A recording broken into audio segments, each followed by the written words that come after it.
Чубак ажынын бир сабагында мархум Аллах Таала жаткан жерин жаннат кылсын. Бир сабагында айтат. Аял тарынып өзүнүн төркүнүгө барыптыр.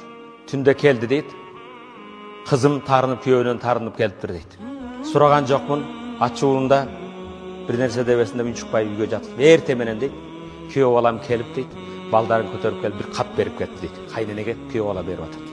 Кызым уктап атат дейт. Түнү менен кайгырып уктабайт, эрте менен уктап калган экен. Катты ачып окусам дейт. Өмүр жолдошум, балдарым, апасы, мен сени жакшы көрөм. Сенин кадыр баркыңды билбеппин.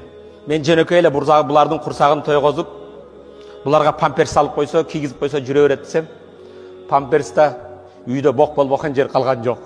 Булардын тамагын бере албадым. Кийимини кийгизейин десем, бирөөнүн носкисин тапсам, анысы таппайм, муну таппайм. Мени кечирип кой. Үйүмдүн көркү, үйүмдүн куту келгин. Мен сени жакшы көрөм, балдарга өзүң апа бол. Мен сырттагы кызматты кылайын деп жазып коюптур дейт.